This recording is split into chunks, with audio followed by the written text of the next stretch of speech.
ചേച്ചി. എന്താ ഷാജിദേ, എപ്പോഴും ചിരിയും കളിയായിരിക്കും, ഇന്നെന്താ ഒരു വല്ലായ്മ പോലെ?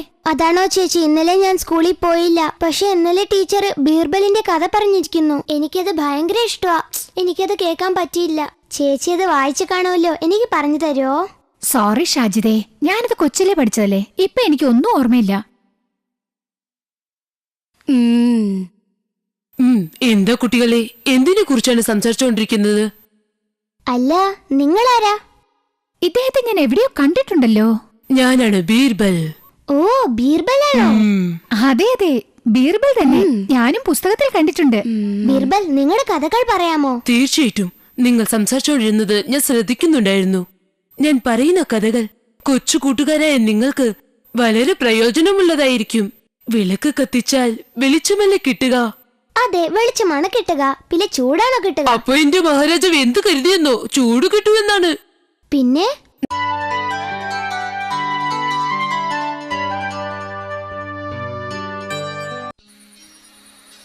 ഒരു തണുപ്പുള്ള രാത്രിയിൽ അക്ബർ ചക്രവർത്തിയും അദ്ദേഹത്തിന്റെ സമർത്ഥനായ മന്ത്രി ബീർബലും കൊട്ടാരത്തിന്റെ കുളക്കരയിൽ സംസാരിക്കുകയായിരുന്നു. ബീർബൽ, ഇവിടെ ഭയങ്കര തണുപ്പാണല്ലോ. ഇതുപോലൊരു രാത്രിയിൽ തണുത്തുറഞ്ഞ വെള്ളത്തിൽ നിൽക്കാൻ ആർക്കെങ്കിലും കഴിയുമോ? പറ്റില്ല മഹാരാജാവേ. ഒരുപക്ഷെ പാരിതോഷികം ലഭിക്കുമെന്നറിഞ്ഞാൽ ആരെങ്കിലും നിന്നേക്കാം. അങ്ങനെയോ? അങ്ങനെ നിന്നാൽ ഞാൻ പാരിതോഷികം നൽകാം. നാളെ അത് തെളിയിച്ചു കാണിക്കാമോ? തീർച്ചയായും, നാളെ തെളിയിച്ചു കാണിക്കാം. അടുത്ത ദിവസം ബീർബൽ ഒരു പാവപ്പെട്ട അയൽക്കാരനെ വിളിച്ചു. നിങ്ങൾക്ക് രാത്രി മുഴുവനും തണുത്തുറഞ്ഞ വെള്ളത്തിൽ നിൽക്കാനാവുമോ? അങ്ങനെ നിന്നാൽ മഹാരാജാവിൽ നിന്ന് പാരിതോഷികം ലഭിക്കും. തീർച്ചയായും നിൽക്കാം അവിടുന്ന്. അന്ന് രാത്രി ആ അയൽക്കാരൻ വെള്ളത്തിൽ ഇറങ്ങി നിന്നു. അയാളെ നിരീക്ഷിക്കാനായി മഹാരാജാവ് 2 ഭടന്മാരെ നിയോഗിച്ചിരുന്നു.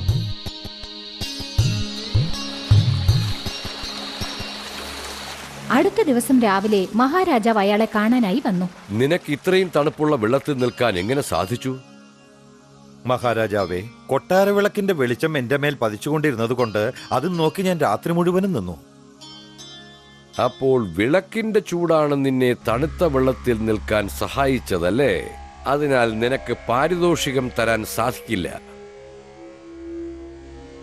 ആ പാവം മനുഷ്യൻ നിരാശനായി മടങ്ങി. പക്ഷേ നടന്ന സംഭവം അറിഞ്ഞ ബീർബൽ എങ്ങനെയെങ്കിലും അയാളെ സമ്മാനാർഹനാക്കണം എന്ന് കരുതി. അടുത്ത ദിവസം ഉച്ചയൂണിനായി അക്ബർ കാത്തിരിക്കുകയായിരുന്നു. പക്ഷേ ഊണ് തയ്യാറായിരുന്നില്ല.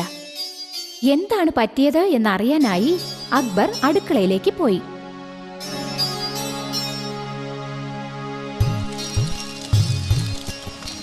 ആരാ ഇങ്ങനെ ചെയ്തത്? പാത്രം തീജ്വാലയുടെ മുകളിൽ നിന്ന് 10 അടി ഉയർത്തി വെച്ചാൽ എങ്ങനെയാണ് ഭക്ഷണം പാചകം ചെയ്യാനാവുക? എന്തുകൊണ്ട് പറ്റില്ല? കൊട്ടാരത്തിന് പിൻവശത്തുള്ള തണുത്തുറഞ്ഞ വെള്ളത്തിൽ നിൽക്കുന്ന ഒരാൾക്ക് കൊട്ടാര വിളക്കിലെ വെളിച്ചം കൊണ്ട് ചൂടേൽക്കുമെങ്കിൽ എന്തുകൊണ്ട് ഇങ്ങനെ ഭക്ഷണം പാകം ചെയ്തുകൂടാ?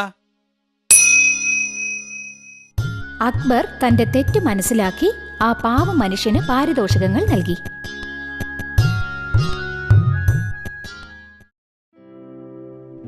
ആ പാവപ്പെട്ടവനെ നോക്കാനായി എത്ര കാവൽക്കാരാണ് നിയോഗിക്കപ്പെട്ടത്?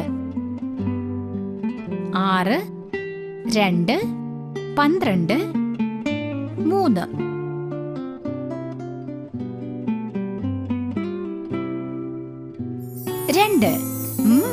ശരി ഉത്തരമാണ്.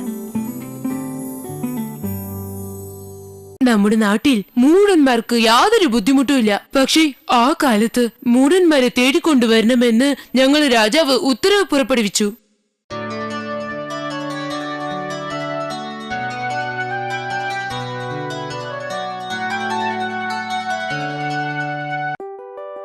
ബീർബൽ, നമുക്കൊരു വിചിത്രമായ ആഗ്രഹമുണ്ട്. നമ്മുടെ രാജ്യത്തിലുള്ള 4 മഠയന്മാർക്ക് വിരുന്ന് സൽക്കാരം നൽകണം. അതിനുള്ള ഏർപ്പാടുകൾ താങ്കൾക്ക് ചെയ്യാനാവുമോ? ഉത്തരവ് മഹാരാജാവേ. മഹാരാജാവ് അന്വേഷിക്കുന്ന രീതിയിലുള്ള 4 മഠയന്മാരെ എവിടെ ചെന്ന് തിരക്കാനാവുമെന്ന് ബീർബൽ ആശയക്കുഴപ്പത്തിലായി. അപ്പോൾ എന്തിനാണ് ഈ തടിക്കഷ്ണം തലയിൽ ചുമക്കുന്നത്? ഇത് കഴുതപ്പുറത്ത് വെച്ചാൽ മതിയായിരുന്നല്ലോ. എനിക്കതറിയാം. പക്ഷേ ഇത് കഴുതപ്പുറത്ത് വെച്ചാൽ ഭാരം താങ്ങാനാവാതെ കഴുത മരിക്കും. അതുകൊണ്ടാണ് തലയിൽ ചുമക്കുന്നത്. ആ, രാജാവ് അന്വേഷിക്കുന്നവരിൽ ഒരാളാണ് ഇയാൾ. ഇയാളെ രാജാവിന്റെ പക്കലേക്ക് കൊണ്ടുപോകാം. കുറച്ചു ദൂരം നടന്നതിന് ശേഷം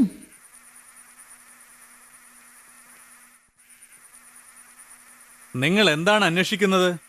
എന്റെ മോതിരം കളഞ്ഞുപോയി, അത് തേടുകയാണ്. എവിടെയാണ് കളഞ്ഞുപോയത്? എന്റെ വീട്ടിൽ.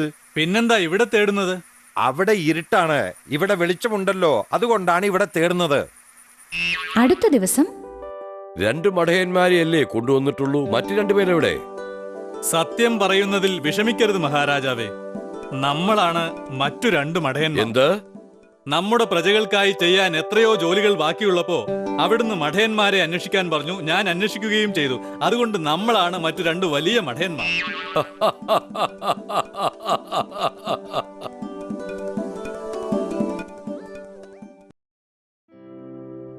രണ്ടാമത്തെയാൾ എന്താണ് തേടിക്കൊണ്ടിരുന്നത്? വള, പാദസരം, മോതിരം, കമ്മൽ.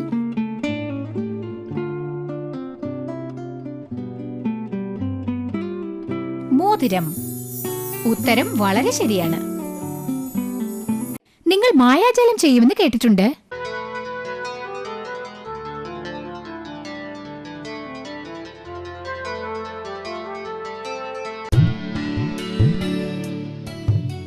ഒരു ദിവസം അക്ബറിന്റെ രാജസദസ്സിൽ ഒരു വിചിത്രമായ വെല്ലുവിളി നടത്തി. ഈ രേഖയിൽ തൊടാതെ തന്നെ ആർക്കെങ്കിലും ഇത് ചെറുതാക്കാൻ പറ്റുമോ?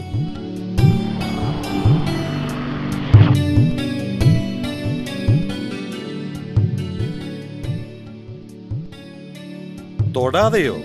അതെങ്ങനെ സാധിക്കും? നമ്മുടെ രാജാവിന് എന്ത് പറ്റി? മഹാരാജാവേ, എനിക്ക് സാധിക്കും. ശരി ബീർബൽ, ഇത് ചെറുതാക്കൂ നോക്കട്ടെ. ബീർബൽ മഹാരാജാവ് വരച്ചിരുന്ന ആ രേഖയുടെ അടുത്തായി ഒരു വലിയ രേഖ വരച്ചു. മഹാരാജാവേ, ഇപ്പോൾ കണ്ടില്ലേ, അങ്ങ് വരച്ച രേഖ ചെറുതായി. കൊള്ളാം ബീർബൽ.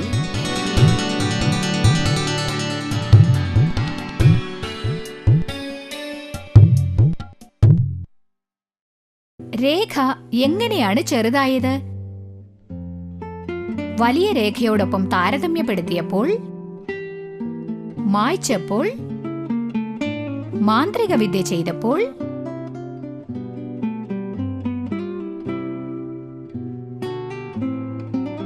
വലിയ രേഖയോടൊപ്പം താരതമ്യപ്പെടുത്തിയപ്പോൾ. ശരി ഉത്തരമാണ്.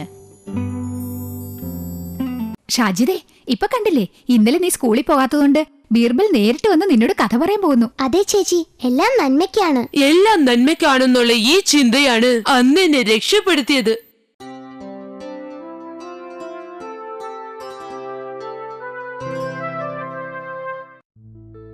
ഒരു ദിവസം അക്ബർ മാമ്പഴം നുറുക്കിക്കൊണ്ടിരിക്കുമ്പോൾ അദ്ദേഹത്തിന്റെ വിരലിൽ മുറിവേറ്റു.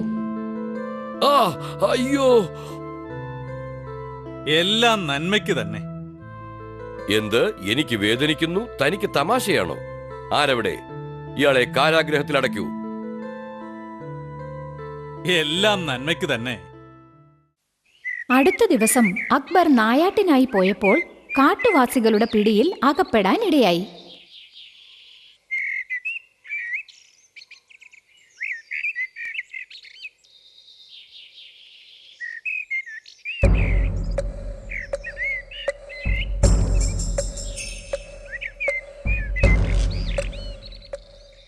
അവനെ പിടിക്ക്, നമ്മുടെ ദൈവത്തിന് അവനെ ബലി കൊടുക്കാം.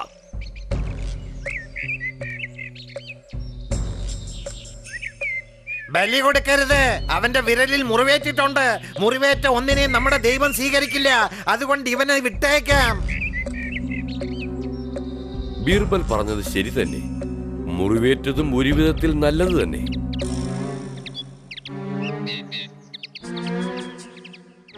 കൊട്ടാരത്തിൽ തിരിച്ചെത്തിയ അക്ബർ ബീർബലിനെ സ്വതന്ത്രനാക്കി.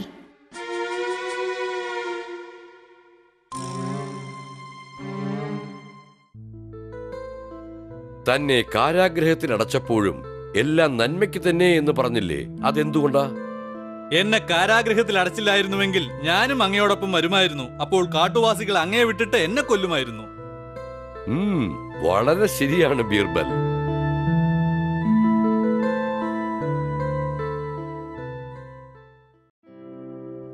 അക്ബർ ആരുടെ പക്കലാണ് കുടുങ്ങിയത്?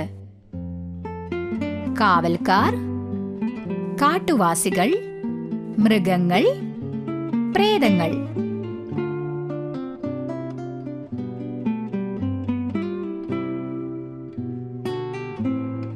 കാട്ടുവാസികൾ. ഉത്തരം ശരിയാണ്. ഒരിക്കൽ ഞങ്ങൾ രാജാവിന് നാട്ടിലെ പ്രജകൾ സത്യസന്ധരാണോ എന്ന് സംശയം തോന്നി. അതിന് ഞാനും രാജാവും ചേർന്ന് ഒരു ചെറിയ നാടകം നടത്തുകയും ചെയ്തു.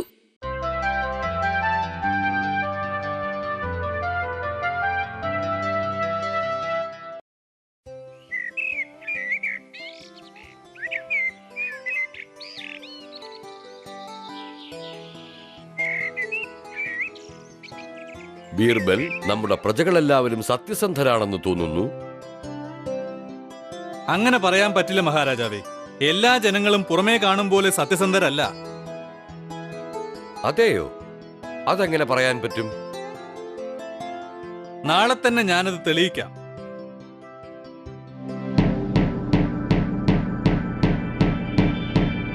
ക്ഷേത്രപൂജാകർമ്മങ്ങൾക്കായി ഓരോ കുടുംബവും ഇടങ്ങഴി പാൽ വീതം രാജകൊട്ടാരത്തിന് മുന്നിലുള്ള പാത്രത്തിൽ ഒഴിക്കണം. ഇത് മഹാരാജാവിന്റെ ഉത്തരവാണ്.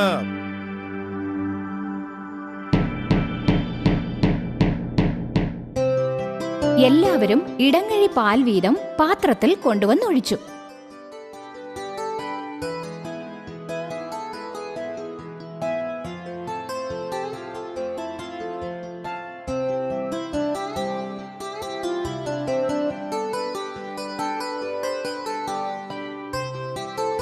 എല്ലാവരും പോയതിനു ശേഷം അക്ബറും ബീർബലും പാത്രത്തിൽ നോക്കി. അതിൽ വെറും വെള്ളം മാത്രമേ ഉണ്ടായിരുന്നുള്ളൂ. കണ്ടില്ലേ മഹാരാജാവേ, ഓരോരുത്തരും കരുതി ഇത്രയും അധികം പാലിലേക്ക് ഒരിടങ്ങഴി വെള്ളമൊഴിച്ചാൽ കണ്ടുപിടിക്കാനാവില്ലെന്ന്. അതുകൊണ്ടാണ് ഇതിൽ മുഴുവൻ വെള്ളമായത്. നിങ്ങൾ പറഞ്ഞത് ശരിയാണ് ബീർബൽ. എല്ലാ ജനങ്ങളും സത്യസന്ധരല്ല.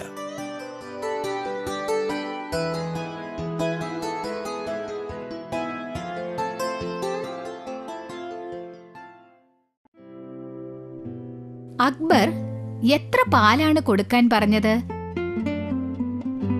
1 ലിറ്റർ, 20 ലിറ്റർ, 13 ലിറ്റർ, 6 ലിറ്റർ.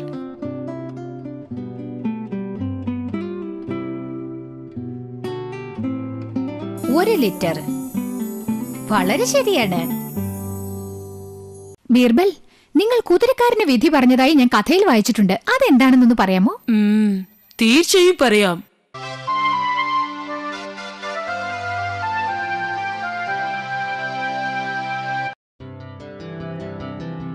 ഒരു വ്യാപാരിക്ക് അക്രമിയായ ഒരു കുതിരയുണ്ടായിരുന്നു. അയാൾ ആ കുതിരയെ വിൽക്കാനായി അയൽ ഗ്രാമത്തിലേക്ക് പോവുകയായിരുന്നു. വഴിയിൽ വെച്ച് അയാൾ വിശ്രമിച്ചു. അപ്പോൾ നിങ്ങളുടെ കഴുതയെ കെട്ടരുത്. എന്റെ കുതിര വല്ലാത്ത കോപിഷ്ഠന, അത് തൊഴിക്കും. ഈ മരം നിങ്ങളുടെ സ്വന്തം ഒന്നും അല്ലല്ലോ, ഞാൻ കെട്ടും.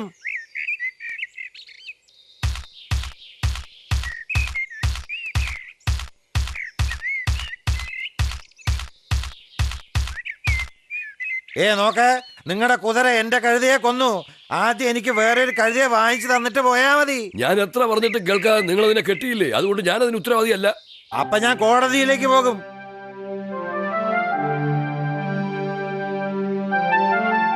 ഈ വാഗ്വാദം കേട്ടുകൊണ്ടിരുന്ന ബീർബൽ മധ്യസ്ഥതയ്ക്കെത്തി. പിന്നീട് ഈ വ്യാപാരിയുടെ കഴുതയെ കൊന്നത് നിങ്ങളുടെ കുതിരയാണോ?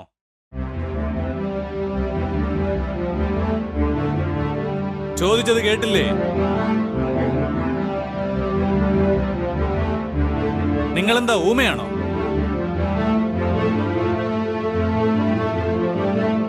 അയാളെ വിശ്വസിക്കരുത്. അയാൾ മനപ്പൂർവ്വം ഊമയെ പോലെ അഭിനയിക്കുകയാണ്. ഞാൻ എന്റെ കഴുതയെ മരത്തിൽ കെട്ടിയപ്പോ അയാൾ ഒച്ച വെച്ച് പറഞ്ഞു, ഇവിടെ കെട്ടരുതേ, എന്റെ കുതിര നിങ്ങളുടെ കഴുതയെ കൊല്ലുമെന്ന്.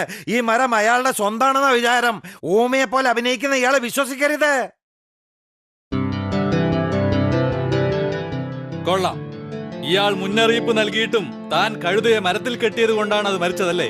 അതുകൊണ്ട് ഇതിന് ഇയാൾ ഉത്തരവാദിയല്ല. തനിക്ക് പോകാം. കഴുതയെ കൊന്നത് ആരാണ്?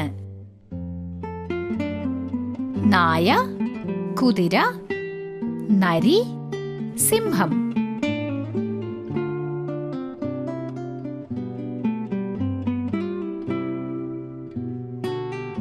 കുതിര. കൊള്ളാം, ശരി ഉത്തരം. മരം ഒരിക്കലും സംസാരിക്കില്ല, പക്ഷേ നമ്മുടെ ബീർബൽ പുളിമരത്തെ കൊണ്ട് സാക്ഷി പറയിപ്പിച്ചു. അതെയോ? അതെങ്ങനെ?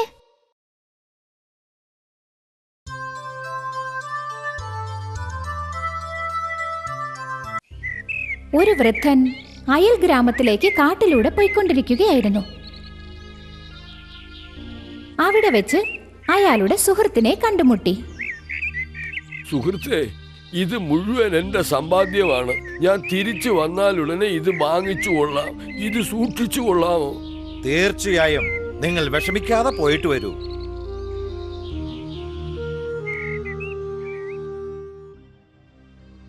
കുറച്ച് ദിവസങ്ങൾക്ക് ശേഷം വൃദ്ധൻ തിരിച്ചെത്തി തന്റെ സമ്പാദ്യം തിരികെ ചോദിച്ചു. സുഹൃത്തേ, എന്റെ പണം എനിക്ക് തിരിച്ചു തരാമോ? ഏത് പണം? നിങ്ങൾ എന്തൊക്കെയോ ചോദിക്കുന്നല്ലോ. വൃദ്ധൻ ബീർബലിന്റെ അടുത്തെത്തി. ബീർബൽ രണ്ടുപേരെയും വിളിച്ച് കാര്യം തിരക്കി. എവിടെ വെച്ചാണ് നിങ്ങൾ പണം കൊടുത്തത്? കാട്ടുപാതയിലുള്ള ഒരു പുളിമരത്തിന്റെ താഴെ വച്ച്. ശരി, നമുക്ക് ആ പുളിമരത്തെ സാക്ഷി പറയാൻ വിളിക്കാം. അത് അതെ എന്ന് പറഞ്ഞാൽ നിങ്ങളുടെ പണം തിരിച്ചു കിട്ടും. വൃദ്ധൻ ആകെ ആശയക്കുഴപ്പത്തിലായി. എന്നാലും ബീർബൽ പറഞ്ഞതുകൊണ്ട് അയാൾ മരത്തെ വിളിക്കാൻ പോയി. കുറെ മണിക്കൂറുകൾക്ക് ശേഷം, സമയമേറെയായല്ലോ, ഇനിയും അയാൾ എത്തിയിട്ടില്ല. ഇവിടെ നിന്ന് എത്ര അകലെയാണ് ആ മരം? ഇവിടെ നിന്ന് 4 മൈൽ അകലെയാണ് ആ മരം. അങ്ങനെയാണെങ്കിൽ ശരി, നമുക്കിവിടെ കാത്തു നിൽക്കാം. കുറച്ചു നേരം കഴിഞ്ഞപ്പോൾ വൃദ്ധൻ തിരിച്ചെത്തി. അതെ, ഞാൻ എത്രയോ തവണ മരത്തെ വിളിച്ചു നോക്കി, എന്നാൽ അത് അനങ്ങുന്നേയില്ല. സാരമില്ല, മരം മുൻപേ തന്നെ ഇവിടെ സാക്ഷിയായി എത്തിക്കഴിഞ്ഞു. താൻ ആ പണം വാങ്ങിയില്ലായിരുന്നെങ്കിൽ ആ മരം എവിടെയാണെന്ന് തനിക്ക് എങ്ങനെ അറിയാം? തെറ്റ് സമ്മതിച്ചില്ലെങ്കിൽ തനിക്ക് തക്ക ശിക്ഷ ലഭിക്കുന്നതാണ്. എന്നോട് ക്ഷമിക്കണം. ഇന്ന് തന്നെ അയാളുടെ പണം തിരികെ കൊടുത്തേക്കാം.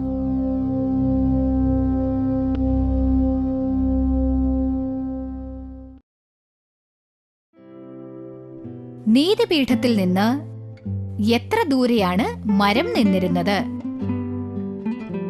1 mile, 2 mile, 4 mile, 12 mile. 4 mile ശരിയുത്തരമാണ്. എല്ലാവർക്കും ഒരു മാതൃഭാഷയുണ്ട്. ആപത്ത് സമയത്ത് അതായിരിക്കും പുറത്തു വരിക. ഇദ്ദേഹവും അങ്ങനെ തന്നെയാണ്.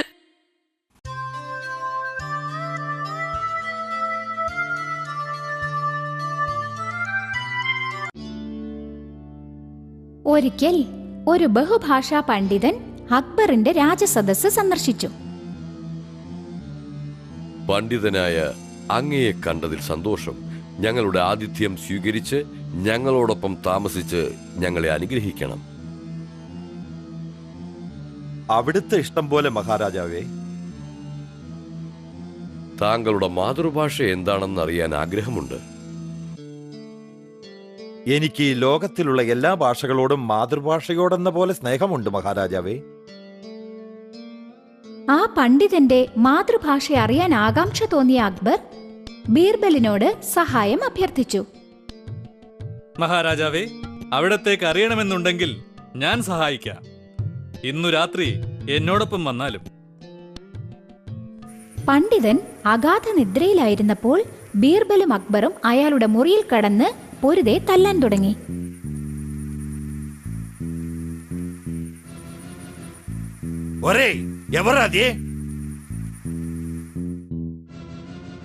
മഹാരാജാവേ, പണ്ഡിതനിപ്പോൾ പറഞ്ഞ ഭാഷ തെലുങ്കാണ്. അതാണ് അയാളുടെ മാതൃഭാഷ. ഒരുവൻ എത്ര തന്നെ പാണ്ഡിത്യമുണ്ടായാലും അത്ഭുതമോ അപകടമോ ഉണ്ടായാൽ അയാളുടെ വിചാരവികാരങ്ങൾ മാതൃഭാഷയിലൂടെയാണ് പ്രകടമാവുക. പണ്ഡിതനെ, ഞാൻ അങ്ങയെ അടിച്ചതിന് ക്ഷമിക്കണം.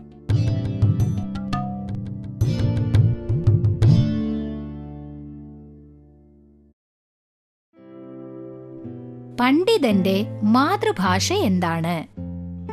മലയാളം, തെലുങ്ക്, തമിഴ്, കന്നഡ.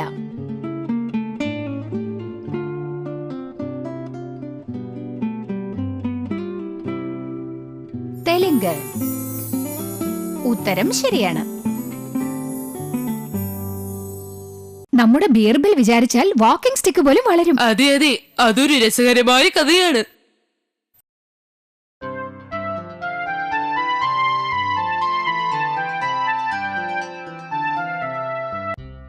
ഒരു ദിവസം ബീർബലിന്റെ കൊട്ടാരത്തിൽ ഒരു സംഭവം നടന്നു.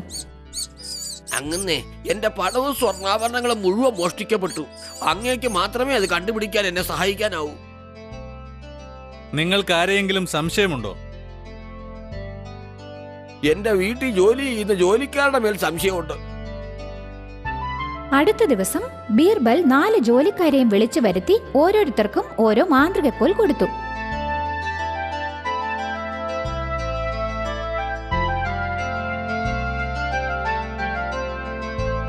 ഇതൊരു മാന്ത്രിക കോലാണ്. നിങ്ങൾക്ക് ഓരോരുത്തർക്കും ഞാനിത് തരും. ആരാണോ യഥാർത്ഥ മോഷ്ടാവ് അയാളുടെ കോലിന് 1/2 ഇഞ്ച് നീളം വർദ്ധിക്കും. ഇപ്പോൾ നിങ്ങൾക്ക് പോകാം. 4 പേരെയും പ്രത്യേക മുറികളിൽ പാർപ്പിച്ചു. അടുത്ത ദിവസം ഒരു ജോലിക്കാരന്റെ കോൽ മാത്രം 1/2 ഇഞ്ച് മുറിക്കപ്പെട്ടതായി കണ്ടു.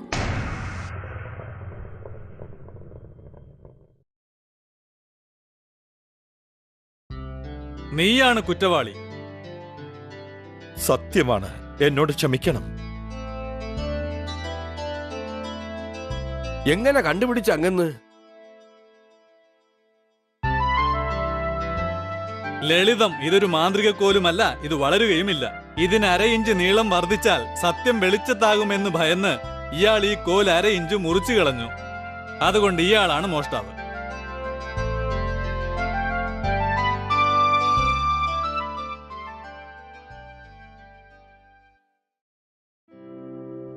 കമ്പ് എത്ര നീളം വളരും? 3 ഇഞ്ച്, 1/2 ഇഞ്ച്, 2 ഇഞ്ച്, 1/4 ഇഞ്ച്.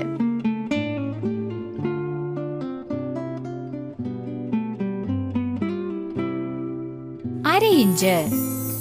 ഉത്തരം ശരിയാണ്. ഒരു ദിവസം അക്ബർ രാജ്യത്തിലുള്ള പക്ഷികളുടെ എല്ലാം കണക്കെടുക്കണമെന്ന് പറഞ്ഞു. പക്ഷികളെയോ? ബുദ്ധിമുട്ടാണല്ലോ. എങ്ങനെ?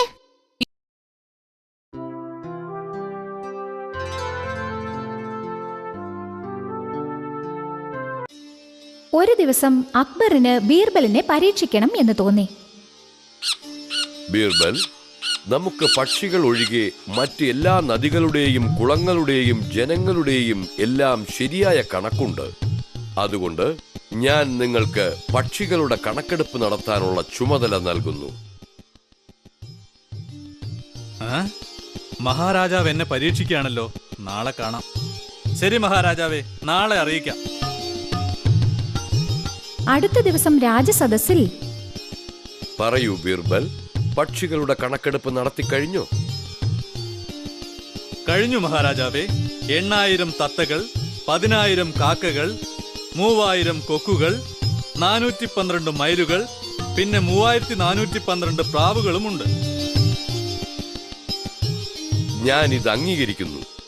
പക്ഷേ ഇതിൽ വ്യത്യാസമുണ്ടെങ്കിൽ തക്ക ശിക്ഷ സ്വീകരിക്കാൻ തയ്യാറായിക്കൊള്ളൂ. ശരി മഹാരാജാവേ, പക്ഷേ ഇത് ഇന്നലത്തെ കണക്കെടുപ്പാണ്. ഇന്ന് ചില പക്ഷികൾ പറന്നുപോയിരിക്കാം, ചിലത് മറ്റുള്ള സ്ഥലങ്ങളിൽ നിന്ന് വന്നിരിക്കാം, കൂടാതെ ചിലത് ജനിച്ചിരിക്കാം. അതുകൊണ്ട് ഒരുപക്ഷെ എണ്ണത്തിൽ വ്യത്യാസം കണ്ടേക്കാം. ഇവയൊക്കെ കണക്ക് കൂട്ടിയാൽ എന്റെ കണക്ക് ശരിയായിരിക്കും. നിങ്ങളുടെ ബുദ്ധിശക്തി വീണ്ടും തെളിയിച്ചിരിക്കുന്നു ബീർബൽ.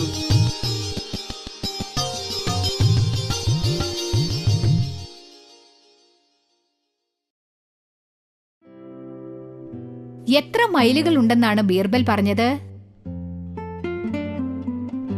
412, 401, 408, 417. 412. ഉത്തരം ശരിയാണ്.